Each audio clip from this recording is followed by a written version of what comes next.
The girl the river refused to take.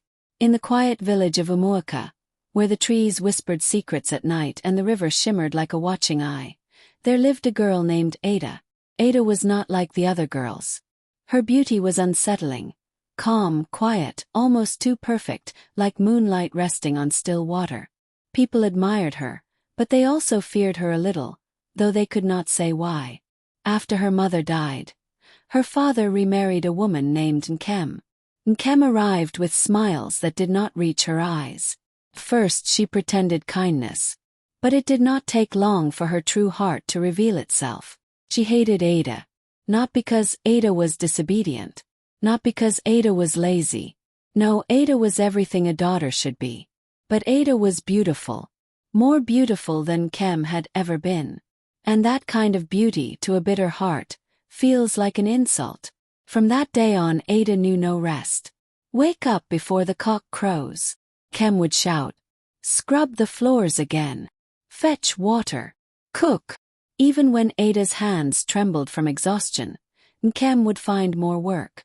At night, when the village slept, Ada lay awake, her body aching, her spirit quiet. But she never complained. Because deep inside her, something old and calm lived, a strength her mother had left behind. One evening, the elders made an announcement. No one must go to the river after sunset. The spirits are restless. The river is not safe. The villagers obeyed. Doors were shut early. Fires burned low. But that night Nkem called Ada. Go to the river, she said coldly, handing her an empty clay pot. Ada froze. Mama, they said. Are you questioning me? Nkem's eyes sharpened. Go. Or don't come back. Ada looked at her father. He said nothing. Silence can be as cruel as words.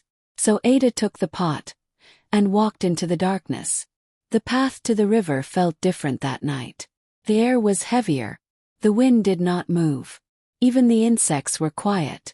When Ada reached the riverbank, the water was too still, like it was waiting. Her hands shook as she stepped closer. Mama, she whispered softly, tears finally slipping down her face. If you can hear me, I am tired. The water rippled. Not from wind, not from stone, but from something rising. Slowly, gently, a figure emerged from the river. Woman. Glowing. Familiar. Ada. Ada dropped the pot. Mama.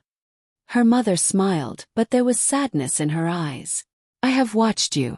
You have endured more than a child should. Ada fell to her knees, crying. She wants me gone, she sent me here to die. Her mother shook her head.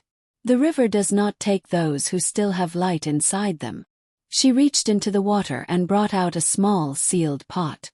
Take this, she said. Do not open it until 2 weeks from today. No matter what happens. Ada held it carefully. Now go home.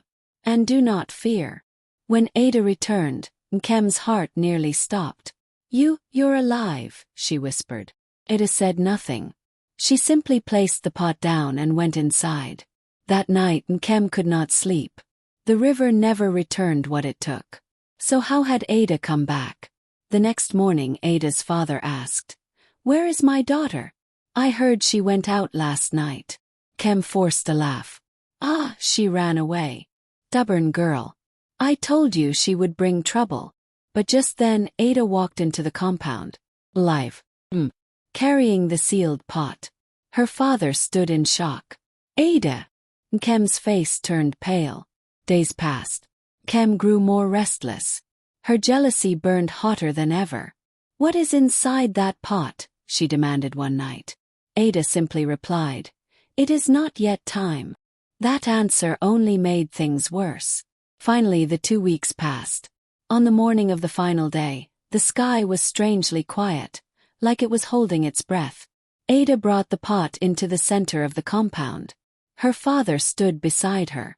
Nkem watched from a distance, her heart pounding. Slowly Ada opened the pot.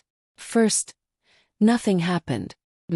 A soft glow began to rise from within. The air changed. The ground trembled lightly. And suddenly, from the pot burst a stream of shimmering light that wrapped around Ada like a living thing. Her torn clothes became fine garments. Her tired skin glowed. Her beauty deepened. Not just outward but something powerful, something ancient revealed itself. Gasps filled the compound. Then came gifts. Not coins thrown carelessly, but meaningful things.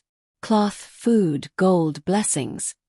Overflowing, pouring out endlessly. The pot did not empty. Gave. And as it gave, Ada stood taller, stronger. No longer the girl who suffered in silence. She had become something else. Something untouchable.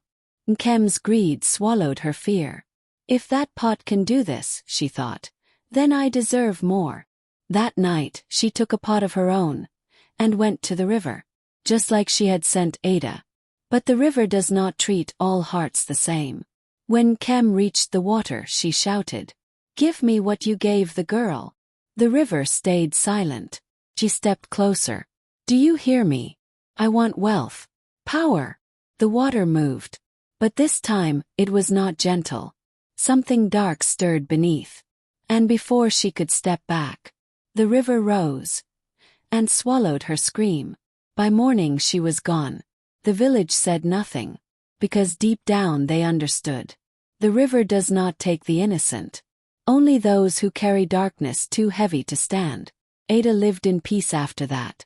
Her father, filled with regret, treated her with care. But Ada was no longer just a daughter. She had seen the world beyond the living. She had touched something deeper. And from that day on, when the river shimmered at night, people said it was watching. Not with hunger, but with memory. Moral lesson. Jealousy and cruelty destroy the one who carries them, while patience and a pure heart invite protection, even from the unseen world.